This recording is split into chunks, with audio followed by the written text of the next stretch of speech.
नमस्कार। Online classes में आपका स्वागत है।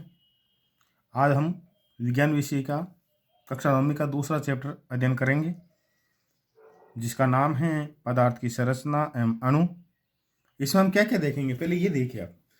पहले हम देखेंगे पदार्थ क्या है, फिर दूसरा देखेंगे उसकी प्रॉपर्टीज, उसके गुणधर्म कैसे होते हैं। तीसरा देखेंगे वो कितने प्रकार का होता है।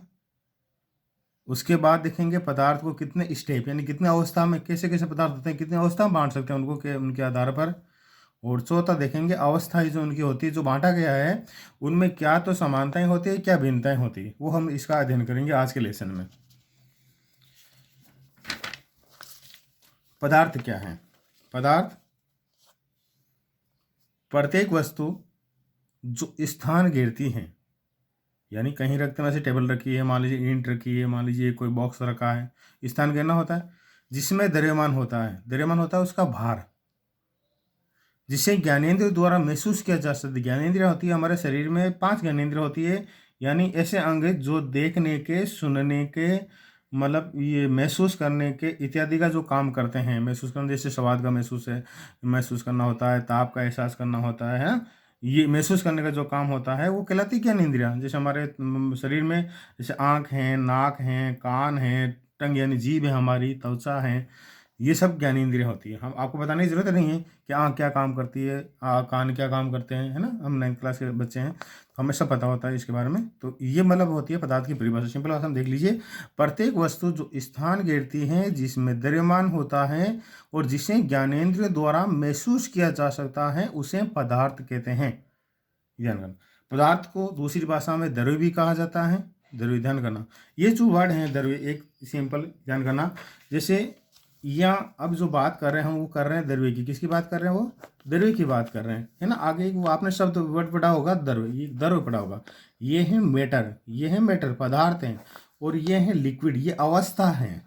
ध्यान करना, ये द्रव्य के प्रकार की एक अवस्था है, द्रव्य लिक्विड कहलाता है। जैसे मान लीजिए पानी है, पेट्रोल है ना, ये लिक्विड जो पदार्थ होते हैं, दूध हैं, तेल हैं, ये लिक्विड होते हैं।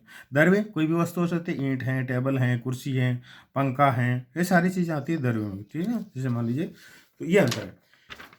पदार्थ की प्रॉपर्टीज, पदार्थ के गुण क्या होते हैं? गुण, पदार्थ किस प्रकार होता है? पहले देखिए, पदार्थ कणों से बना होता है। कोई भी पदार्थ होते हैं, छोटे छोटे कण होते हैं, जैसे मान लीजिए ईंट है तो छोटे छोटे कणों से मिलकर बनी होती है। ये पदार्थ के गुण होते हैं। कण जो होते हैं अत्यंत सूक्ष्म, बहुत छोटे छोटे कणों से मिलकर बनते हैं। ध्यान करना, स्टेप बाय स्टेप। पदार्थ पहले कणों से बना होता है। दूसरा, जो कण होते हैं वो अत्यंत सूक्ष्म होते हैं। पदार्थ के कण जो होते हैं हमेशा गतिमान होते हैं। जैसे हमारी हवा में जो कण है गतिमान है, मान लीजिए, है ना। जल में जो कण है गतिमान। पदार्थ कण हमेशा निरंतर गतिशील होते हैं और एक दूसरे को आकर्षित करते हैं। एक दूसरे क्या करते हैं? वो आकर्षित करते हैं। 4 गुण अच्छी तरह से याद रखना, परीक्षा में प्रश्न पूछते हैं कई बार। ये 2 नंबर का क्वेश्चन आ सकता है आपके, ये 2 या 3 नंबर का छोटा क्वेश्चन होता है। प्रॉपर्टी से पदार्थ के गुण या द्रव्य के गुण पूछ सकते हैं। दोनों भाषाओं, दोनों एक सिमिलर, एक ही वर्ड है, ध्यान रखना। तो पहला लिखना है पदार्थ जो होता है कणों से बना होता है। दूसरा लिखना है कण अत्यंत सूक्ष्म होते हैं। तीसरा लिखना कण निरंतर गतिशील होते हैं। और चौथा लिखना है कण एक दूसरे को आकर्षित करते हैं। ये 4 याद करना। सिंपल, पदार्थ क्या है, पहले परिभाषा, फिर उसकी प्रॉपर्टी। आप स्टेप बाय स्टेप पढ़ोगे तो अपना ये चीज़ें याद रहेगी। अगला हम देखते हैं जो पदार्थ हैं, जो द्रव्य हैं, है ना, उसको कितने प्रकार, कितने भागों में बांटा गया है, ठीक है ना। भागों में मतलब द्रव्य के जो होते हैं मुख्य रूप से उसकी शुद्धता के आधार पर है। शुद्धता कहते हैं उनके, किस आधार पर है वो? शुद्धता। हम कहते हैं ना कोई वस्तु, हम कहते हैं ये वस्तु मतलब शुद्ध है, ये वस्तु अशुद्ध है। ये हमारी एक सिंपल हमारी एक धारणा, मतलब कोई बात होती है। हाँ, एक हमारा तर्क होता है। हम कोई वस्तु कहते हैं, जैसे मान लीजिए दूध है तो दूध शुद्ध है या अशुद्ध है, मान लीजिए पानी है तो ये शुद्ध है। हम जिससे सिंपल भाषा में कह सकते हैं गंदा और साफ, गंदा और साफ कह सकते हैं। गंदा, गंदा यानी अशुद्ध, साफ यानी शुद्ध। लेकिन यहाँ जो परिभाषा है, ये जो बात है शुद्ध और अशुद्ध की, ये आपके वैज्ञानिक तर्क हैं। विज्ञान के जो साइंटिस्टों ने जो तर्क बनाए हैं, उस तर्क के आधार पर इनकी क्या है, ये परिभाषा है। 2 प्रकार के पदार्थ होते हैं, एक शुद्ध पदार्थ होता है, द्रव्य होता है, एक अशुद्ध द्रव्य होता है। शुद्ध को इंग्लिश में प्योर कहते हैं, प्योर, और इसको इम्प्योर कहते हैं, जानकर, ठीक है। शुद्ध द्रव्य क्या होता है? शुद्ध द्रव्य देखिए, ऐसे द्रव्य जिनमें एक ही प्रकार के घटक या अवयव होते हैं वो शुद्ध द्रव्य कहलाते हैं। एक ही प्रकार के घटक होना, जैसे हमने उदाहरण लिखा है, जैसे तांबा है, सोना है, चांदी है, अशुद्ध जल है। ठीक है, अशुद्ध जल, जल नहीं अशुद्ध जल है, डिस्टिल वाटर बोलते हैं उसको। जैसे सोना है, मान लीजिए सोना होता है तो सोना एक धातु है। सोना क्या है कि धातु है, तो इसमें केवल सारे जितने भी कण होंगे वो किसके होंगे? सोने के होंगे, तो ये शुद्ध हुआ। जैसे तांबा है तो सारे जितने भी तांबे का जो चद्र होगा, जो भी बना होगा, वो सारे गुण किसके होंगे? तांबे के होंगे, उसमें कण होंगे। अशुद्ध डिस्टिल वाटर होता है, डिस्टिल वाटर में केवल जल के कण होते हैं। ये जैसे मान लीजिए हम यहाँ भी बात कर लेता हूँ, डिस्टिल वाटर जो होता है, हम अधिकतर बैटरी में जो काम लेते हैं वो डिस्टिल वाटर होता है, बैटरी में डालने के लिए। यानी पानी को गर्म करके वाष्प जो बनती है, उसको वाष्प को ठंडा करके जो पानी बनता है वो डिस्टिल वाटर कहलाता है, ध्यान करना। एक होता है मिनरल वाटर, जो हम मार्केट से बोतल खरीदते हैं पीने के पानी की। हमारी भाषा में वो प्योर है, लेकिन वैज्ञानिक भाषा में वो इम्प्योर है, अशुद्ध है। क्यों अशुद्ध है? क्योंकि उसमें पानी में क्या होते हैं, उसमें पानी के अलावा उसमें आप देखना, उसमें लोगो लगा होता है, उसमें लिखा होता है कि आपकी एनर्जी इसमें इतनी होती है, इसमें एनर्जी इतनी है, इसमें मिनरल्स मतलब अलग अलग मिनरल्स मिले, उनकी मात्रा ये है, यानी उसमें पानी के अलावा अन्य कण भी आ गए, है ना। तो इसलिए वो क्या कहलाता है? अशुद्ध कहलाता है। तो वो मिनरल वाटर है। और यहाँ किसकी बात हो रही है? अशुद्ध जल की। यहाँ किसकी बात हो रही है? अशुद्ध जल की बात हो रही है, ध्यान करना। ठीक है ना। तो शुद्ध द्रव्य क्या होता है? ऐसे द्रव्य जिनमें एक ही प्रकार के घटक या अवयव होते हैं वो कहलाते हैं शुद्ध द्रव्य। क्या कहलाते हैं? शुद्ध द्रव्य। जैसे तांबा है, सोना है, चांदी है और अशुद्ध जल है, ये कहलाते हैं। ठीक है, अगला देखिए अशुद्ध द्रव्य। इसका अपोजिट हो जाएगा, मतलब इसमें एक ही घटक है और इसमें एक से अधिक प्रकार के घटक हैं। जैसे ऐसे द्रव्य जिनमें एक से अधिक प्रकार के घटक या अवयव होते हैं वो क्या कहलाते हैं? अशुद्ध द्रव्य कहलाते हैं, ध्यान करना। जैसे दूध, दूध में क्या होता है? पानी होता है ना। दूध में क्या क्या होता है? पानी होता है। ठीक है, पानी के बाद उसमें क्या होता है? प्रोटीन होता है ना। मलाई वगैरह आती है, उसमें क्या होता है? फैट होती हैं, फैट होती हैं। तो ये दूध में अलग अलग होते हैं, तो अशुद्ध हो गया। वायु में क्या होता है? भिन्न भिन्न गैसों का मिश्रण। भिन्न भिन्न गैसों में क्या होता है? मिश्रण होता है। मिनरल वाटर मैंने पहले बता दिया अभी, है ना। इसमें खनिज लवण भी होते हैं, है ना। एनर्जी पावर भी होता है, ऊर्जा वगैरह। तो ऐसे इसको अशुद्ध माना गया। ठीक है, ध्यान करना। शुद्ध और अशुद्ध वो होता है इसकी प्योरिटी इम्प्योरिटी के आधार पर इनके दो प्रकार। ठीक है, अगला है द्रव्य की अवस्थाएं। हमने जैसे पढ़ा था, हमने ये पढ़ लिया पदार्थ क्या है? पदार्थ गुणधर्म, पदार्थ के प्रकार, पदार्थ के प्रकार। हम पढ़ रहे हैं पदार्थ की अवस्थाएं। पदार्थ की अवस्थाएं क्या होती है? पदार्थ की अवस्थाएं भौतिक अवस्था के आधार पर, उनके आकार के आधार पर उनको तीन भागों में बांटा गया है। एक ठोस जैसे ईंट, द्रव्य जैसे जल, गैस जैसे गैसें घूम रही है। लेकिन वैज्ञानिक ने इनको 5 भागों में बांटा है, यानी कि दो ऐसी अवस्थाएं दी हैं जिनको पदार्थ की अवस्था ही माना है। एक होता है प्लाज्मा होता है, एक होता है बीईसी होता है। इसको बोस आइंस्टाइन कंडेंसेंस कहते हैं, बोस आइंस्टाइन कंडेंसेंस कहते हैं, ध्यान करना। तो ये 5 ही परिभाषा है, प्लाज्मा और बीईसी, ये 5 अवस्थाएं मुख्य रूप से होती है। ठोस होती है, द्रव्य होती है, गैस होती है, ध्यान करना। ये सिंपल है ना। आगे उसका समानता और असमानता पढ़ने से पहले हम इसके सिंपल ऐसे इतना याद होना चाहिए, ठोस क्या होता है, द्रव्य क्या होता है, गैस क्या होता है, इस कॉमन तो याद होना चाहिए हमें। जैसे मान लो जल है, तेल है, घी है, दूध है, ये सारे क्या होते हैं? गैस द्रव्य अवस्था होते हैं। जितने भी वातावरण में गैसें विचरण करती है वो गैस अवस्था होती है। ठोस जितने भी पदार्थ होते हैं, मान लीजिए जैसे मान लीजिए घर में जो भी वस्तुएं होती है वो सारी किस में आती है? ठोस में आती है ना। अब इनकी होती है अंतर, इनमें अंतर क्या है? ठीक है ना, इनमें अंतर क्या, तीनों में डिफरेंस का अंतर क्या है? तो अगर अंतर की अगर बात करते हैं, मान लीजिए तो अंतर बात करते हैं अंतर, तो सबसे पहले हम सारणी बनाते हैं 4 पेज की। ठीक है, 4 पेज क्या बना लेते हैं? हम सारणी बना लेते हैं 4 पेज की। ठीक है, 4 पेज की सारणी बना के इसका अध्ययन करते हैं। सबसे ऊपर हम लिख लेते हैं एक, या इधर कोई गुण हो जाएंगे, एक तरफ ठोस हो जाएगा, एक द्रव्य हो जाएगा और गैस हो जाएगी, ध्यान करना। ठीक है, हम उसके क्या लेंगे? पहले प्रॉपर्टीज, मतलब उनके बात। जैसे पहला ले लिया हमने आकार, क्या ले लिया हमने? आकार ले लिया। तो आकार, जैसे मान लीजिए आकार की बात करते हैं। ठोस में जैसे मान लीजिए ईंट है, क्या मान लीजिए ये ईंट है ना। अब ईंट का आकार क्या होता है? निश्चित होता है, है ना। तो ठोस जितने भी होते हैं, मान लीजिए कोई टेबल है, अगर मैं कुर्सी है, जो भी है, उनका आकार क्या होता है, निश्चित होता है। इसी प्रकार से हम द्रव्य की बात करते हैं तो आकार अनिश्चित। कैसे आकार अनिश्चित हुआ इसका? जैसे मान लीजिए एक गिलास पानी है, एक गिलास पानी, तो पानी में गिलास में डाला पानी तो गिलास का आकार हो जाएगा, लोटे में डाला तो लोटे का आकार हो जाएगा। अब हम ऐसे कैसे पता चलेगा? मान लो हम उसको आकार, तो मान उसका जो आकार होता है उस आकार में ढल जाता है वो, मतलब कैसे था, अगर उसको हम बर्फ़ बनाएंगे तो उसी आकार की बर्फ़ बनती है ना। तो उसको जैसे जिस प्रकार के पात्र में डालते हैं उसका आकार उसी प्रकार का हो जाता है, ध्यान करना। गैस है, ये भी अनिश्चित आकार की होती है ना। अगर मान लीजिए गैस को छोटे से बर्तन में डालेंगे तो दब के वो छोटी उतनी सी आकार हो जाएगी, जितना उसको एरिया मिलेगा उतने ही आकार में वो फैल जाएगी। तो ये पहला आकार और इसके गुण होंगे। दूसरा होता है आयतन। क्या होता है? आयतन। दूसरा विशेषता आयतन होता है जो वस्तुएं स्थान घेरती है। कोई वस्तु कितना स्थान घेर सकती है वो कहलाता है आयतन। क्या कहलाता है वो? आयतन कहलाता है। जैसे ठोस होता है उसका आयतन निश्चित होता है, यानी ईंट है तो उसका ईंट का जो स्थान है वो निश्चित होगा। जैसे मान लीजिए पत्थर है तो पत्थर का स्थान जो होगा वो निश्चित होगा। जैसे मान लीजिए टेबल है तो टेबल का जो स्थान होगा वो अनिश्चित होगा। उसी प्रकार से द्रव्य है, द्रव्य का आयतन भी स्थान भी निश्चित होता है। जैसे मान लीजिए एक गिलास पानी तो कितनी दूर में फैलेगा, उसका एरिया जो होता है निश्चित होता है ना, कितने। और गैसें होती है अनिश्चित होती है। मान लीजिए कहीं भी, जैसे मान लीजिए हवन हो रहा है, कोई यज्ञ हो रहा है ना, तो उसके यज्ञ की खुशबू हमारे तक आ जाती है, मतलब वो जहाँ तक विचरण कर सकते हैं उतनी विचरण करती है गैसें। तो उनका आकार क्या होता है? अनिश्चित होता है। ध्यान करना, आयतन ध्यान करना, ठीक है। रिक्त स्थान, रिक्त स्थान होता है मान लीजिए कोई वस्तु जैसे बनी हुई है, जैसे मान लीजिए ईंट है तो ईंट में जो ये कण होते हैं, ये कीजिए क्या होते हैं, ये कण होते हैं। मान लीजिए ईंट है तो ईंट, ये ईंट है तो ईंट में जो कण होते हैं, है ना, तो ये रिक्स्थान वाली बात होगी। फिर मान लीजिए द्रव्य है तो द्रव्य में जो कण होते हैं। फिर मान लीजिए गैस है तो गैस में जो कण होते हैं उनके जो रिक्स्थान, ये रिक्स्थान होते हैं। तो ठोस होते हैं उसके कण बिल्कुल पास पास होते हैं, मजबूत होता है ठोस, ठीक है ना। और गैस में जो, द्रव्य में जो कण होते हैं ठोसों के अपेक्षा क्या होते हैं? अधिक होते हैं रिक्स्थान, थोड़े कण दूर दूर होते हैं। और गैस की बात आती है तो ये सबसे अधिक होते हैं इनमें रिक्स्थान कणों के बीच में, ध्यान करना, ठीक है। अगला होता है घनत्व या डेंसिटी। घनत्व या डेंसिटी, ये घनत्व का अर्थ, डेंसिटी अर्थ होता है पदार्थ की सघनता, उसका घनत्व कहलाती है। पदार्थ कितना सघन है उसके कहलाती है घनत्व। इसको कैसे समझ सकते हैं?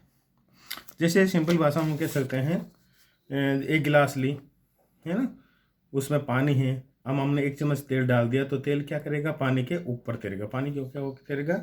ऊपर तैरेगा। पदार्थ कितना सघन है उस पर डिपेंड करता है। जैसे हमने 1 किलो रुई ले ली, 1 किलो क्या ले ली? रुई ले ली। अब 1 किलो हमने क्या ले लिया? लोहा ले लिया। क्या ले लिया? अब मैंने पूछा कौन सा भारी है? हमने 1 किलो रुई ली है और 1 किलो क्या लिया है? लोहा लिया। मैंने पूछा कौन सा भारी है? तो एकदम मतलब ऐसे अजीब सा लगता है। बस ध्यान, अगर माइंड कॉन्स्टेंट है तो कहोगे भाई ये तो सर दोनों समान है, कि वेट एक ही। लेकिन अगर ध्यान दिए तो कहेगी रुई तो हल्की है, लोहा भारी है। तो लोहा सघन होता है। लोहा क्या होता है? सघन होता है। वेट जरूर इसका इक्वल है, लेकिन ये क्या होता है? सघन होता है। ये कहलाता है घनत्व। क्या कहलाता है? तो लोहा क्या है? ठोस है। क्या है? ठोस है, ठीक है ना। तो ये ठोसों में जो डेंसिटी होती है, घनत्व होता है, वो सबसे अधिक होता है। फिर इसकी स्टेप बाई स्टेप लिख रखा है। तो द्रव्य में जो होता है उसका घनत्व ठोसों से कम होता है, और गैस होता है उसका घनत्व सबसे कम होता है। ये स्टेप ऐसे चलता रहता है, ठीक है। अगला होता है बहने का गुण।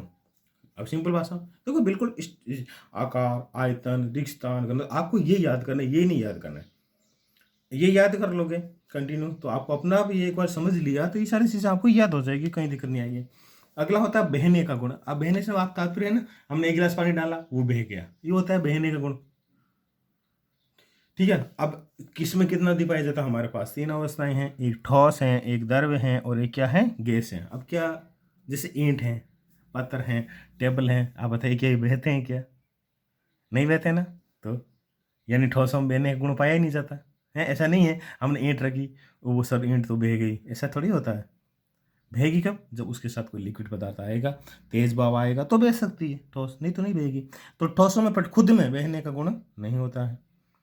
द्रव्य इनमें पाया जाता है, और गैस तो हमेशा हवा में विचरण करती रहती है, हमेशा क्या रहती है? बहती भी रहती है, ठीक है। ठोसों में नहीं होता है, द्रव्य में पाया जाता है, और गैसों में भी पाया जाता है। उष्मा, उष्मा का मतलब होता है ताप। किसी वस्तु को जब गर्म करते हैं, है ना, तो वो होती उष्मा। जैसे मान लीजिए हमने चूना पत्थर देखा है, सिंपल उदाहरण लेता हूँ। चूना पत्थर यानी जो चूना होता है, चूना निकलता है, आपने सभी ने देखा, हमारे मकान निर्माण में ये अधिकतर हमारे काम लेते हैं। तो चूना पत्थर होता है, पहले जो पत्थर होता है वो एक तरह से हमारे जो पत्थर होता है उसी तरह से कड़ा कठोर पत्थर होता है, लेकिन जब उसको गर्म करते हैं तो वो फूल जाता है। जिस प्रकार से मिट्टी बनती है, पत्थरों से टूट टूट के मिट्टी बन जाती है। पत्थर मतलब गर्मी में ये तेज गर्मी से उष्मा पाकर क्या होते हैं, फूल जाते हैं। तेज उष्मा क्या होते हैं, फूल जाते हैं। तो ठोसें जो होती है अधिकतर गर्म करने पर फैलते हैं। गर्म करने पर क्या होती है, फैलती है। ध्यान करना, फूलती है ठोस। और द्रव्य पता ही है आपको, पानी उबल रहा है, दूध उबल रहा है ना। तो ये द्रव्य जो होते हैं क्या होते हैं, उबलता है। और गैस है तो ताप पाके बहुत तेजी से फैलती है। ताप उसमें जैसे ताप आया, और गैसों में जो कण होती है उनकी गति क्या होती है, बहुत तेज होती है। ध्यान करना। अगला है दाब का प्रभाव। क्या है, दाब का प्रभाव। दाब यानी किसी चीज को प्रेशर करना, दबाना। जैसे ईंट को दबाएं, दबा सकते हैं क्या? पत्थर को, टेबल को नहीं दबा सकते हैं। यानी कि जो ठोस होते हैं उनको बहुत कम दबाया जा सकता है, नहीं दबा सकते। लेकिन द्रव्य हैं उनको ठोसों की अपेक्षा तो अधिक दबाया जा सकता है। ये मान के चलो आप, ठोस को तो बिल्कुल नहीं दबा सकते, लेकिन द्रव्य को ठोस की अपेक्षा अधिक दबाया जाता है। और गैसों को तो बहुत अधिक दबाया जा सकता है। हमारा एलपीजी जो गैस आता है, सिलेंडर जो आता है, हम जो खाना बनाने में जो काम लेते हैं गैस है, वो एलपीजी सिलेंडर होता है। आपने देखा है? हालांकि देखो उसको, ऐसा लगेगा अंदर लिक्विड पदार्थ है, पानी से लगेगा, नहीं लगेगा, लिक्विड ही है अंदर। प्रोपेन ब्यूटेन का मिश्रण होता है, उसको अधिक ताप पर दबाते हैं। अधिक ताप पर किसी भी गैस को दबाया जाता है तो वो द्रव्य में परिवर्तित हो जाता है। और वो दाब जब उसको हटता है वापस से, तो वापस गैस बन जाता है। तो गैसों को बहुत अधिक दाब दबाया जाता है। अगला होता है क्वथनांक। क्या होता है, क्वथनांक। क्वथनांक होता है कि किसी वस्तु को गर्म करने पर उसका गैस में बदल जाना, गैस में बदल जाना वो कहलाता है क्वथनांक। उबलना कह सकते हैं, ठीक है ना, वो कहलाता है क्वथनांक। क्या कहलाता है, क्वथनांक। अब जैसे मान लीजिए ठोस को अगर गर्म करें, मान लीजिए लोहा है, लोहे को हम पिघलाएं, तो एक पानी को हम गर्म करें और एक ठोस को गर्म करें, लोहे को, तो किस में ताप अधिक लगेगा, ठोसों में। तो ठोस को ताप अधिक लगेगा, यानी उसका क्वथनांक क्या होगा, अधिक होगा। ठोस जो भी पदार्थ हैं उसको पिघलाने के लिए, है ना, अत्यधिक ताप की आवश्यकता होती है। इसलिए ठोसों का जो क्वथनांक होता है वो सबसे अधिक होता है। द्रव्य ठोसों की अपेक्षा तो कम लगेगा। पानी को उबालेंगे, घी को उबालेंगे, तेल को उबालेंगे, है ना, तो ठोसों से उसका क्वथनांक क्या हो जाएगा, कम। या देखो, क्वथनांक यानी कि टेम्परेचर। क्वथनांक क्या होता है, टेम्परेचर। तो ठोस को अत्यधिक टेम्परेचर आवश्यकता होती है तो सबसे अधिक, द्रव्य की फिर ठोसों से कम, और गैसों की तो बिल्कुल कम होती। अब अगला है उदाहरण। उदाहरण आपको बताने की जरूरत नहीं, हमें याद हो गया। जैसे पत्थर है, बर्फ है, धातु है, ये होगी ठोस। इसी प्रकार जैसे जल है, दूध है, शहद है, ये होगी द्रव्य। और गैस है, वायु होगी ऑक्सीजन। ठीक है, ये इस प्रकार से हम इस चीज़ का अध्ययन कर सकते हैं। ये हमारे जो पदार्थ की जो अवस्था हमने जब जो देखा था, एक बार वापस देख लेते हैं हल्के से स्तर पे। हमने आज पहले बात की थी शुरुआत में कि हम ये पदार्थ की संरचनाओं का अध्ययन करेंगे। पहले हमने देखा था पदार्थ की परिभाषा, पदार्थ क्या है। प्रत्येक वस्तु जो स्थान गिरती है, जिसमें द्रव्यमान होता है, जिसे ज्ञानेंद्र द्वारा महसूस किया जा सकता है, उसे क्या कहते हैं, पदार्थ। दूसरा देखा था पदार्थ के गुणधर्म। पदार्थ जो होता है कणों से बना होता है। कण कैसे होते हैं, अत्यंत सूक्ष्म होते हैं। कण निरंतर गतिशील होते हैं, एक दूसरे क्या करते हैं, आकर्षित करते हैं। तीसरा हम देखा था पदार्थ के प्रकार। पदार्थ दो प्रकार के होते हैं, एक शुद्ध होता है, एक अशुद्ध होता है। ठीक है, शुद्ध पदार्थ क्या होता है, जिसमें एक ही प्रकार घटक उपस्थित हो, वो शुद्ध कहलाता है। जैसे तांबा, सोना, चांदी जो भी है, लोहा, है ना, डिस्टिल वाटर। दूसरा अशुद्ध होता है, जिसमें एक से अधिक प्रकार के घटक उपस्थित हो, उसे हम क्या कहते हैं, अशुद्ध द्रव्य कहते हैं। अगला हमने पढ़ा था पदार्थ की अवस्थाएं। पदार्थ की अवस्था हमने कहा था तीन प्रकार होता है। एक ठोस होता है, ठीक है ना, एक क्या होती है, एक तो क्या होती है, ठोस होती हैं। एक क्या होती है, द्रव्य होती है। एक क्या होती है, गैस होती है। लेकिन वैज्ञानिक आधार पर उन्होंने दो भाग और बांटे हैं। एक को प्लाज्मा कहा है, एक को बोसांशनल कंडेंसेट कहा जाता है, ठीक है ना। अगला हमने जो पढ़ा था पदार्थ की अवस्था में अंतर। पदार्थ की अवस्था में अंतर हमने कितने भाग दिए थे, लगभग हम गिनते देखो। पहला हमने कहा था आकार, दूसरा हमने कहा था आयतन, तीसरा हमने कहा था रिक्त स्थान उनके कणों के मध्य, चौथा हमने कहा था घनत्व कहा था, पांच हमने कहा था बहने का गुण कहा था, छठा हमने कहा था उष्मा कहा था, सातवां हमने कहा था दाब का प्रभाव, 8 हमने कहा था क्वथनांक और शोधनांक। अब अगर आप 8 याद करोगे तो एग्जाम आपको कम से कम 6-7 तो याद रह ही जाएंगे। ठीक है, इसको ढंग से पढ़ना, एक बार देखना इसको। ठीक है, धन्यवाद।